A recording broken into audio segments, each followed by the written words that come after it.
이 집안은 우리 가문과 어울리지 않습니다.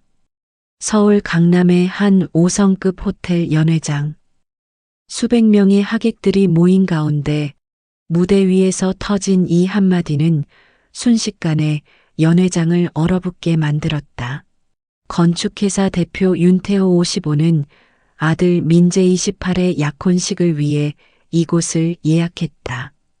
3개월 전부터 준비한 성대한 행사였다. 화려한 꽃장식, 고급 요리, 그리고 각계각층의 귀빈들이 참석한 완벽한 세팅.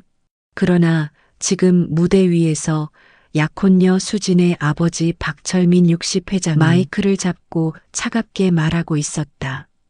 여러분, 죄송하지만 오늘 약혼식은 취소됩니다. 연회장이 술렁였다.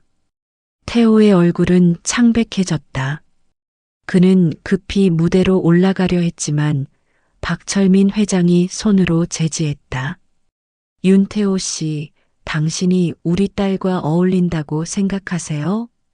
제가 조사해보니 당신 회사 빚더미에 앉아 있다던데요?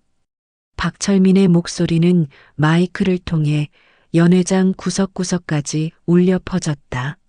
하객들 사이에서 웅성거림이 시작됐다. 어머, 정말이에요? 그래서 요즘 공사 현장이 멈춰 있었구나. 아이고, 부끄러워라. 민재는 무대 아래에서 얼굴이 새하얗게 질린 채로 서 있었다. 약혼녀 수지는 아버지 뒤에서 고개를 푹 숙이고 있었다. 태호는 떨리는 목소리로 말했다. 박 회장님, 잠깐 개인적으로 이야기 좀. 개인적으로요? 이미 다 공개된 일인데 뭘 숨기시려고요? 박철민이 비웃었다. 당신 회사 부채만 200억이 넘는다면서요? 우리 딸이 그런 집안에 시집가서 고생하라고요? 연회장은 더욱 소란스러워졌다. 사람들은 핸드폰을 꺼내 영상을 찍기 시작했다. 태호는 수치심에 온몸이 떨렸다. 박철민이 마지막 일격을 가했다. 그리고 한 가지 더. 윤 대표, 당신이 우리한테 거짓말한 것도 알고 있어요. 아들 명의로 된 재산이라고 자랑하시던 그것들, 실제로는 담보로 잡혀 있다면서요? 이 말에 민재의 다리가 휘청거렸다. 그는 아버지를 믿고 있었는데 설마 그것마저 거짓이었다는 건가? 태호는 입술을 깨물며 주먹을 꽉 쥐었다. 그의 눈에는 분노와 굴욕이 뒤섞여 있었다. 하지만 동시에 그 깊은 곳에는 알 수 없는 여유로움이 스쳐 지나갔다. 연회장 구석에서 지켜보던 한 노파가 고개를 저으며 중얼거렸다. 아직 때가 아니구나. 그 순간 윤태호는 인생 최대의 굴욕을 당했다. 하지만 그는 아직 몰랐다. 진짜 시험은 지금부터 시작이라는 것을, 그리고 모든 사람들이 그를 오해하고 있다는 것을. 약혼식장을 빠져나온 태호와 민재는 호텔 로비에서 멈춰섰다. 민재는 아버지를 원망스런 눈으로 바라봤다. 아버지, 정말 우리 회사가 그렇게 위험한 상황인 거예요? 저한테 숨기신 게 있나요? 태호는 깊은 한숨을 내쉬었다. 민재야, 대답해 주세요. 박 회장님 말이 사실인가요? 태호는 잠시 침묵했다. 그의 표정에는 복잡한 감정이 교차했다. 분노, 슬픔, 그리고 무언가 다른 것. 일부는 맞다. 우리 회사가 어려운 건 사실이야. 민재는 절망적인 표정을 지었다. 그럼 정말로 우리는 망한 거네요. 하지만 모든 게 끝난 건 아니다. 태호가 조용히 말했다. 사람들은 겉모습만 본다.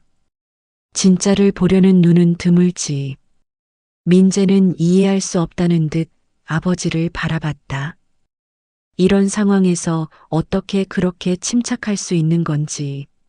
그때 태호의 핸드폰이 울렸다. 발신자는 김상무였다. 네, 김상무님. 네, 계약을 취소하신다고요? 아, 그 이유가. 태호의 얼굴이 굳어졌다. 알겠습니다. 전화를 끊은 태호에게 민재가 물었다. 뭐라고 하세요? 대광건설과의 협력 계약을 취소한다고 한다. 오늘 일 때문에 우리 회사 이미지가 타격을 받았다면서. 민재는 머리를 감쌌다. 아, 이제 정말 끝났네요. 회사 직원들한테 뭐라고 말해요? 태호는 아들의 어깨에 손을 올렸다. 민재야, 위기는 기회이기도 하다. 진짜 친구와 가짜 친구를 구별할 수 있는 기회 말이야. 지금 그런 철학적인 얘기할 때가 아니잖아요. 그때 호텔 입구로 한 무리의 사람들이 들어왔다. 태호의 동료 건축업체 사장들이었다. 평소에는 형님, 동생하며 지내던 사이들이었다. 하지만 그들은 태호를 보자 시선을 피했다. 한 명은 아예 다른 방향으로 걸어갔고 다른 한 명은 핸드폰을 보는 척하며 지나쳤다. 민재는 이 광경을 보며 주먹을 불끈 쥐었다. 저런 인간들. 평소에는 그렇게 친한 척하더니 그게 인간이야. 태호가 담담하게 말했다. 좋을 때 몰려들고 어려울 때 등을 돌리는 게 그럼 우리는 정말 혼자인 건가요? 태호는 아들을 바라보며 미소를 지었다. 그런데 그 미소에는 무언가 신비로운 여유가 담겨 있었다. 혼자가 아니야. 진짜 가족은 끝까지 함께한다. 그리고 태호는 잠시 멈췄다. 때가 되면 진실은 드러나는 법이지. 민재는 아버지의 이상한 말투가 신경 쓰였다. 마치 무언가 숨기고 있는 것 같았다. 호텔을 나서는 길에 태호는 잠시 뒤돌아봤다. 연회장에서는 아직도 사람들이 나오고 있었다. 그들의 표정은 호기심과 우월감으로 가득했다. 윤태호, 한때 지역에서 손꼽히는 건축업체 대표였다. 30년간 성실하게 일해온 그였지만 최근 몇 년간 회사는 어려움에 처해 있었다. 하지만 아직 아무도 몰랐다. 그가 정말로 어떤 사람인지, 그리고 그의 진짜 이야기가 무엇인지를. 다음 날 아침 태호의 집 앞에는 취재진들이 몰려들어 있었다. 윤태호 대표님, 어제 약혼식 사건에 대해 한 말씀 부탁드립니다. 회사 부채 200억이 사실인가요? 앞으로 어떻게 회사를 운영하실 계획인가요? 태호는 조용히 차에 올라탔다. 기자들의 플래시가 쏟아졌지만 그는 한마디도 하지 않았다. 회사에 도착하자 더 암울한 현실이 기다리고 있었다. 직원들은 불안한 얼굴로 모여 있었고 몇 명은 이미 이력서를 준비하고 있었다. 사장님, 정말 회사가 망하는 건가요? 경리팀장이 걱정스럽게 물었다. 우리 월급은 제대로 나올까요? 다른 직원이 덧붙였다. 태호는 직원들을 모아놓고 말했다. 여러분, 어려운 시기인 것은 맞습니다. 하지만 포기하지 않으면 반드시 길이 열릴 것입니다. 하지만 직원들의 표정은 여전히 어두웠다. 오히려 몇 명은 실망스럽다는 듯 고개를 저었다. 그때 민재가 급하게 뛰어들어왔다. 아버지, 큰일 났어요. 왜 그러냐? 시공업체들이 연락을 끊고 있어요. 자재업체도 외상 거래를 중단한다고 하고. 태호는 깊은 한숨을 내쉬었다. 어제의 굴욕이 이렇게 빨리 현실로 돌아올 줄은 몰랐다. 점심시간 태호는 오랜 친구인 정 사장을 만났다. 30년 지기 친구였다. 태호야, 미안하다. 정 사장이 먼저 말을 꺼냈다. 갑자기 무슨 소리야? 우리 회사랑 계약된 공사 취소해야겠다. 태호의 얼굴이 굳어졌다. 정영, 너까지 그러는 거야? 야, 나도 장사해야 하는 입장이야. 어제 일이 알려지면서 우리 이사회에서 난리가 났어. 윤태호 회사랑 일하면 우리도 위험하다고. 30년 친구가 이런 식으로 나오는 거야? 정 사장은 미안한 듯 고개를 숙였다. 정말 미안해. 나중에 상황이 좋아지면 다시 연락하자. 그는 서둘러 자리를 떠났다. 태호는 홀로 남아 차가운 커피를 마셨다. 저녁에 집으로 돌아온 태호는 민재가 술에 취해 있는 것을 발견했다. 아버지, 우리 정말 끝난 것 같아요. 민재는 비틀거리며 말했다. 술 마시지 마라. 마실 수밖에 없어요. 수진이도 연락을 안 받고 친구들도 피하고. 저 이제 어떻게 살아요? 민재는 절규하듯 소리쳤다. 다 끝났어. 우리 가족은 이제 바닥이야. 동네에서도 손가락질 당하고 회사도 망하고. 태호는 아들을 바라보며 조용히 말했다. 민재야. 네. 끝까지 버티는 사람이 결국 이긴다. 내가 곧 알게 될 거다. 민재는 아버지의 이상한 확신이 이해되지 않았다. 이런 절망적인 상황에서 어떻게 그렇게 담담할 수 있는 건지. 그날 밤 태호는 혼자 서재에 앉아 오래된 서류함을 바라봤다. 그 안에는 아무도 모르는 비밀이 숨겨져 있었다. 모든 사람들이 등을 돌렸다. 친구도, 동료도, 심지어 연인까지. 윤태호와 민재는 절벽 끝에 서 있었다. 하지만 가장 어두운 밤이 지나면 새벽이 온다는 것을 그들은 아직 몰랐다. 일주일 후 상황은 더욱 악화됐다. 언론은 연일 태호의 회사 위기설을 보도했다. 윤태호 건축, 부채 규모 200억 원. 돌파 약혼식 파혼 사건으로 신뢰도 추락 협력 업체들 줄줄이 계약 해지. 태호는 신문을 보며 씁쓸하게 웃었다. 사실과 다른 내용들이 대부분이었지만 한번 굴러가기 시작한 소문은 걷잡을 수 없었다. 그때 사무실로 한 남자가 들어왔다. 박철민 회장이었다. 윤 대표 안녕하십니까? 박철민은 여유롭게 인사했다. 박 회장님, 무슨 일로 오셨습니까? 아, 별거 아니고요. 혹시 제가 도와드릴 일이 있나 해서요. 태호는 그의 진의를 알아챘다. 무슨 말씀이신지. 윤 대표님 회사가 어려우시다고 들었어요.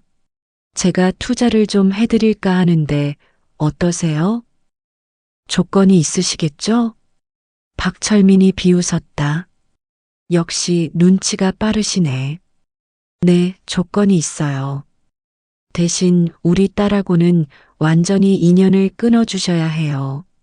그리고 그는 잠시 멈췄다. 공개적으로 사과해 주세요. 어제 일로 우리 가족이 받은 피해에 대해서요. 태호의 얼굴이 굳어졌다. 사과라니요? 당신이 거짓말로 우리를 속였잖아요. 아들 재산이 있다고 하면서 실제로는 빚더미였고, 그건 아니면 그냥 계속 버티시죠. 얼마나 더 버틸 수 있는지 궁금하네요. 박철민은 명함을 책상에 던지고 나갔다.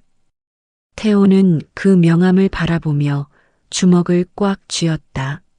저녁에 집에 돌아온 태호는 민재가 짐을 싸고 있는 것을 발견했다. 뭐 하는 거냐? 아버지, 저 서울 떠나려고요. 갑자기 왜? 민재는 눈물을 글썽이며 말했다. 여기 있으면 계속 손가락질 받잖아요. 친구들도 저를 피하고 길에서도 사람들이 수군거리고 차라리 다른 곳에서 새로 시작하는 게 나을 것 같아요. 태호는 아들의 어깨를 잡았다. 민재야, 도망가면 평생 도망자로 살아야 한다. 그럼 어떻게 해요? 이 상황에서 뭘 할 수 있어요? 견디는 거다. 끝까지 견디는 거야. 왜요? 왜 이렇게 고집하세요? 태호는 잠시 망설이다가 말했다. 너한테 말하지 않은 게 있다. 민재는 짐 싸기를 멈췄다. 뭐요? 하지만 아직 때가 아니야. 조금만 더 기다려라. 또 그런 이상한 소리. 도대체 뭘 숨기고 계신 거예요? 태호는 대답하지 않았다. 그는 창밖을 바라보며 무언가를 기다리는 듯 했다. 그날 밤 태호는 오래된 휴대폰을 꺼내 누군가에게 문자를 보냈다. 아직 때가 아닙니다. 조금만 더 기다려주세요. 곧 답장이 왔다. 알겠습니다. 하지만 너무 오래 기다리면 안 됩니다. 태호는 휴대폰을 서랍 깊숙이 넣었다. 그리고 혼자 중얼거렸다. 진짜 친구와 가짜 친구를 구별하는 시간이 필요해. 그리고 민재도 진짜 세상을 배워야 하고 절망의 나락에서도 윤태호는 무언가를 기다리고 있었다. 하지만 그것이 무엇인지는 아무도 몰랐다. 단지 그의 눈빛에는 포기하지 않는 의지가 남아 있었을 뿐. 늦은 밤 태호의 집 초인종이 울렸다. 민재가 문을 열어보니 낡은 옷차림의 노파가 서 있었다. 실례합니다. 윤태호 씨 댁이 맞나요? 네, 맞는데. 누구시죠? 노파는 깊은 눈빛으로 민재를 바라봤다. 나는 태호의 어머니다. 민재는 깜짝 놀랐다. 할머니요? 그런데 아버지가 할머니는 돌아가셨다고. 죽지 않았다 단지. 조용히 지내고 있었을 뿐이지. 태호가 소리를 듣고 나왔다. 그는 노파를 보자 얼굴이 창백해졌다. 어머니, 왜 나오셨어요? 이제 때가 된 것 같구나. 노파는 집 안으로 들어오며 말했다. 민재는 혼란스러웠다. 아버지, 이게 무슨 일이에요? 할머니가 살아계셨다고요? 태호의 어머니는 민재의 손을 잡았다. 민재야, 앉아라. 너한테 할 이야기가 있다. 거실에 앉은 할머니는 차분하게 말하기 시작했다. 민재야, 내 아버지가 지켜온 건 단순한 회사가 아니다. 무슨 말씀이세요? 진짜 가치는 다른 데 있다. 내 아버지는 그것을 지키기 위해 30년간 조용히 준비해 왔어. 민재는 아버지를 바라봤다. 아버지, 할머니 말씀이 무슨 뜻이에요? 태호는 한숨을 내쉬었다. 아직 때가 아니라고 했는데, 이제 때가 됐다. 할머니가 단호하게 말했다. 이 아이가 너무 고생하고 있잖니. 그리고 너무 많은 사람들이 너를 오해하고 있어. 할머니는 낡은 가방에서 오래된 서류 봉투를 꺼냈다. 민재야, 이것들을 보아라. 민재가 서류를 펼쳐보자 눈이 커졌다. 토지 등기부등본, 건물 소유권 증서, 그리고 각종 투자 증서들이 가득했다. 이게 뭐예요? 내 이름으로 되어 있는 재산들이다. 민재는 서류들을 자세히 살펴봤다. 정말로 자신의 이름으로 된 재산들이었다. 강남의 토지, 여러 빌딩의 지분, 주식들. 아버지, 이게 정말 제 이름으로 된 거예요? 태호는 고개를 끄덕였다. 30년 전부터 조금씩 내 이름으로 옮겨놨다. 하지만 왜요? 왜 저한테 말하지 않으셨어요? 할머니가 대답했다. 내 아버지는 내가 진짜 세상을 배우길 원했거든. 돈의 힘을 믿고 사는 것이 아니라 진짜 사람의 마음을 보는 눈을 기르길 원했어. 민재는 여전히 이해할 수 없었다. 그럼 회사 빚은요? 박 회장님이 말한 200억 부채는요? 태호가 조용히 말했다. 회사 장부상으로는 맞다. 하지만 그 부채의 대부분은 내가 개인적으로 보증을 선 것들이야. 실제로는 문제없이 해결할 수 있어. 그럼 왜 지금까지 당하고만 계셨어요? 사람의 진심을 보고 싶었다. 태호의 눈에는 깊은 슬픔이 어려 있었다. 누가 진짜 나를 믿어주는지, 누가 돈 때문에 접근하는지. 할머니가 덧붙였다. 내 아버지는 너무 착해. 사람들이 자신을 이용하는 줄 알면서도 참고 견뎌왔어. 민재는 충격에 빠져 아무 말도 할 수 없었다. 자신이 알던 아버지와는 완전히 다른 모습이었다. 그럼 박 회장님이 우리를 무시한 것도 그 사람의 진짜 모습을 보여준 거지. 태호가 씁쓸하게 웃었다. 돈이 있을 때와 없을 때 사람이 어떻게 변하는지 진실이 서서히 드러나기 시작했다. 윤태호는 가난한 건축업자가 아니었다. 그는 30년간 조용히 재산을 모아온 숨은 부자였다. 하지만 그가 왜 이런 고통을 자초했는지 그 이유는 더욱 깊은 곳에 있었다. 다음 날 민재는 아버지와 함께 은행을 방문했다. 그는 자신의 이름으로 된 계좌들을 확인했다. 계좌 잔액이 50억? 은행 직원이 정중하게 말했다. 네, 민재님. 그리고 이쪽은 투자 계좌인데 주식과 펀드 등의 평가액이 약 120억 원 정도 됩니다.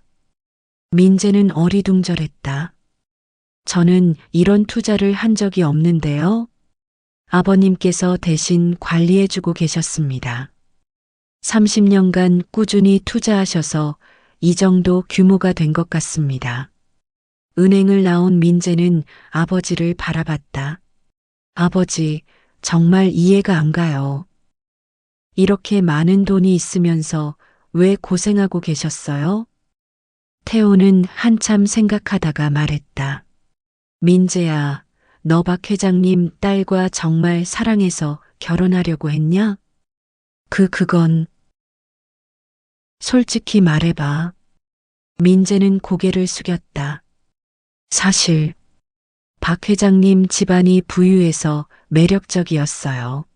수진이도 좋아했지만 그 집안의 지위나 재산도 생각했고요. 그래서다. 네. 나는 내가 진짜 사랑이 뭔지 배우길 원했다. 돈 때문에 접근하는 사람과 진심으로 너를 좋아하는 사람을 구별할 수 있는 눈을 기르길 원했어. 민재는 가슴이 뜨끔했다. 아버지의 말이 맞았다. 그리고 또 하나. 태호가 계속 말했다. 나 자신도 테스트하고 싶었다. 어려울 때 누가 진짜 친구인지, 누가 내 곁에 남아있는지. 그때 태호의 핸드폰이 울렸다. 발신자는 대한건설 김 사장이었다. 여보세요? 태호 형님, 큰일 났어요. 왜 그래? 박철민 회장이 우리 회사에 압력을 넣고 있어요. 형님이랑 일하는 업체들은 다 제재를 가하겠다고. 태호의 얼굴이 굳어졌다. 뭐라고? 형님, 정말 미안해요. 우리도 어쩔 수 없어요. 박 회장 영향력이 너무 커서. 전화가 끊어진 후 민재가 물었다. 박 회장님이 뭘 하는 거예요? 우리를 완전히 매장시키려는 것 같다. 그때 또 다른 전화가 왔다. 이번에는 자재업체 사장이었다. 윤 대표님, 죄송합니다. 앞으로 거래가 어려울 것 같습니다. 박 회장님 쪽에서 연락이 와서 연달아 몇 통의 전화가 더 왔다. 모두 같은 내용이었다. 박철민이 자신의 영향력을 이용해 태호를 업계에서 완전히 고립시키려 하고 있었다. 민재는 분노했다. 너무 심한 거 아니에요? 아예 우리를 죽이려고 하는 거잖아요. 태호는 오히려 차분했다. 이제 그의 진짜 모습이 드러나는구나. 아버지, 가만히 당하고만 있을 거예요? 태호는 미소를 지었다. 그런데 그 미소에는 이전과 다른 무언가가 담겨 있었다. 민재야, 이제 보여줄 때가 됐다. 뭐려? 박철민이 누구를 건드린 건지 말이야. 태호는 다시 오래된 휴대폰을 꺼냈다. 그리고 몇 개의 번호로 전화를 걸기 시작했다. 여보세요, 이 회장님? 저 윤태호입니다. 네, 이제 움직여도 될 것 같습니다. 김 전무님, 그동안 기다려주셔서 감사했습니다. 이제 시작하죠. 박 이사님, 제가 부탁드린 그 일, 네, 이제 실행해 주세요. 민재는 아버지의 통화를 들으며 점점 놀라웠다. 전화를 받는 사람들의 목소리에서 아버지에 대한 깊은 존경심이 느껴졌다. 아버지, 저분들이 누구세요? 내 진짜 친구들이야. 30년 동안 함께 일해온 사람들.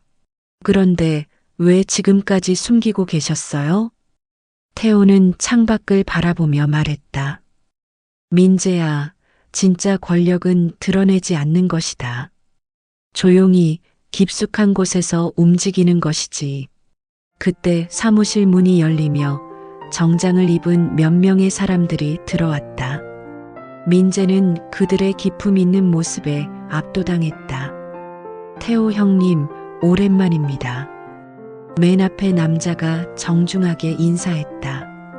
이 회장님, 이렇게 직접 오시다니. 형님이 어려우실 때 어떻게 가만히 있을 수 있겠습니까? 민재는 이 회장이라는 호칭에 놀랐다. 그는 알고 있었다. 국내 최대 건설회사 중 하나인 대한종합건설의 이사장이었다. 이어서 들어온 사람들도 마찬가지였다. 모두 업계의 거물들이었다. 태호 형님, 박철민이 너무 선을 넘었습니다. 한 사람이 말했다. 우리가 가만히 있을 줄 알았나 보네요. 태호는 그들을 바라보며 고개를 끄덕였다. 고맙습니다, 여러분. 이 회장이 민재를 보며 말했다. 민재군, 내 아버지가 어떤 분인지 아니? 잘 모르겠습니다. 내 아버지는 우리 업계의 은인이야. 30년 전 우리가 모두 어려울 때 묵묵히 도와주셨거든. 돈만 빌려준 게 아니라 일거리도 나눠주시고 기술도 가르쳐 주시고. 다른 사람이 덧붙였다. 그때 내 아버지 도움을 받은 사람들이 지금은 모두 업계 대표가 되었어. 우리는 그 은혜를 평생 잊지 않고 있다. 민재는 충격에 빠졌다. 아버지가 이런 사람이었다니. 이 회장이 계속 말했다. 내 아버지는 권력을 과시하지 않으셔. 조용히 뒤에서 많은 사람들을 도와주시는 분이야. 진짜 리더란 이런 분을 말하는 거다. 드디어 윤태호의 진짜 모습이 드러나기 시작했다. 그는 단순한 건축업자가 아니었다. 업계의 숨은 거물이자 수많은 사람들의 은인이었다. 그리고 이제 그를 괴롭힌 자들에게 진짜 실력을 보여줄 때가 왔다. 다음 날 박철민은 자신의 사무실에서 여유롭게 커피를 마시고 있었다. 윤태호를 업계에서 매장시키는 일이 생각보다 쉬웠다. 비서야, 윤태호 회사 상황 어떻게 되고 있나? 네, 회장님. 협력업체들이 모두 계약을 끊었고 자재업체들도 거래를 중단했습니다. 이제 며칠 안에 완전히 무너질 것 같습니다. 박철민은 만족스럽게 웃었다. 그래, 감히 우리 가문을 무시하면 어떻게 되는지 보여줘야지. 그때 비서가 급하게 들어왔다. 회장님, 큰일입니다. 왜 그래? 대한종합건설에서 우리와의 모든 협력 사업을 중단한다고 통보해 왔습니다. 박철민의 얼굴이 굳어졌다. 뭐라고? 갑자기 왜? 그리고 현대종합개발, 삼성건설, 대우건설에서도 연락이 왔습니다. 모두 같은 내용입니다. 말이 안 돼. 왜 갑자기 그러는 거야?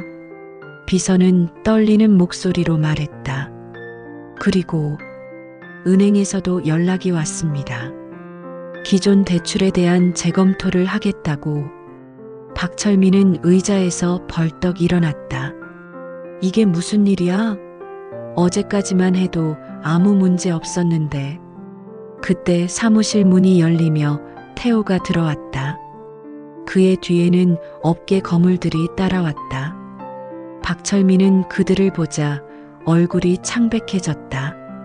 이 회장님? 김 전무님? 어떻게 여기에? 이 회장이 차갑게 말했다. 박 회장, 선을 너무 넘으셨네요. 무슨 말씀이신지. 윤태호 대표를 건드린 것 말입니다. 박철민은 당황했다. 그게 무슨 상관이. 윤 대표는 우리 모두의 은인입니다. 김 전무가 단호하게 말했다. 그분을 건드리는 것은 우리 모두를 적으로 만드는 것과 같습니다. 태호가 조용히 말했다. 박 회장님, 당신은 사람을 돈으로만 판단하는 실수를 했습니다. 윤 대표님, 제 아들과 딸의 약혼을 반대하는 것은 당신의 권리였습니다. 하지만 저를 업계에서 매장시키려 한 것은 용서할 수 없네요. 박철민은 식은땀을 흘리며 말했다. 오해입니다. 제가 그런 의도는. 이 회장이 끼어들었다. 박 회장, 이제 우리 업계에서 당신과 일할 사람은 아무도 없을 겁니다. 그럴 순 없어요. 제 회사는 30년 역사가 중요한 게 아닙니다. 태호가 말했다. 사람이 중요한 거죠. 그때 박철민의 비서가 또 뛰어들어왔다. 회장님, 주요 투자자들이 모두 투자금 회수를 요구하고 있습니다. 그리고 언론에서도 연락이 왔는데 우리 회사 관련해서 문제가 있다는 제보를 받았다고. 박철민은 완전히 패닉 상태가 되었다. 이럴 순 없어. 태호는 그를 바라보며 차분하게 말했다. 박 회장님, 당신이 저한테 했던 말 기억하세요? 격이 안 맞는다고 하셨죠. 그건 이제 누가 격이 안 맞는지 아시겠습니까? 박철민은 무릎이 꺾이며 주저앉았다. 그는 이제야 깨달았다. 자신이 얼마나 큰 실수를 했는지. 윤 대표님, 제발 용서해 주세요. 용서요? 태호가 되물었다. 제가 잘못했습니다. 당신을 완전히 오해했어요. 제발 기회를 한 번만 더. 하지만 태호는 고개를 저었다. 박 회장님, 당신은 제 아들을 공개적으로 모욕했습니다. 그리고 저를 업계에서 매장시키려 했죠. 이미 돌아갈 수 없는 강을 건넜습니다. 이 회장이 덧붙였다. 사람을 돈으로만 판단하는 분과는 더 이상 일할 수 없습니다. 박철민은 절망적인 표정으로 바닥에 앉아 있었다. 30년간 쌓아온 모든 것이 한순간에 무너져 내렸다. 태호는 마지막으로 말했다. 박 회장님, 사람은 외모나 겉으로 드러난 것으로 판단하면 안 됩니다. 진심과 인품이 진짜 가치거든요. 그리고 그는 돌아서서 사무실을 나갔다. 업계 거물들도 그를 따라 나갔다. 홀로 남은 박철민은 땅바닥에 주저앉아 후회의 눈물을 흘렸다. 오만과 편견이 불러온 파멸이었다. 박철민은 겉모습만 보고 사람을 판단한 대가를 톡톡히 치렀다. 진짜 권력자는 조용히 있지만 건드리면 큰일이 난다는 것을 그는 너무 늦게 깨달았다. 한 달 후 태호는 다시 예전의 평범한 일상으로 돌아갔다. 하지만 이제 민재는 아버지를 완전히 다른 시각으로 바라보고 있었다. 아버지, 정말 대단하세요. 민재가 감탄하며 말했다. 뭐가? 30년 동안 그렇게 많은 사람들을 도와주시면서도 자랑하지 않으시고, 저는 아버지가 그냥 평범한 건축업자인 줄만 알았어요. 태호는 웃었다. 나는 지금도 평범한 건축업자다. 단지 사람을 도우는 것을 좋아할 뿐이야. 그런데 박 회장님은 어떻게 되었어요? 들리는 소문으로는 회사가 많이 어려워졌다고 하더라. 주요 협력업체들이 모두 등을 돌렸으니까. 민재는 복잡한 표정을 지었다. 조금 안쓰럽기도 해요. 그래도 자업자득이지. 사람을 함부로 대하면 언젠가는 그 대가를 치르게 되어 있어. 그때 초인종이 울렸다. 문을 열어보니 수진이 서 있었다. 민재 오빠. 민재는 당황했다. 수진아, 어떡해. 오빠 정말 미안해요. 그때 제가 아무 말도 못해서. 수진은 눈물을 글썽이며 말했다. 아버지가 오빠를 그렇게 대할 줄 몰랐어요. 저는 정말 오빠를 좋아했는데. 민재는 잠시 망설이다가 말했다. 수진아, 고마워. 하지만 이제 우리는 다른 길을 가야 할 것 같아. 왜요?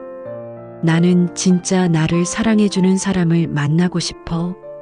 집안이나 재산 때문이 아니라 진짜 내 마음을 봐주는 사람 말이야. 수지는 슬픈 표정을 지었지만 고개를 끄덕였다. 알겠어요. 오빠가 행복했으면 좋겠어요. 그녀가 떠난 후 태호가 아들에게 말했다. 잘했다. 네.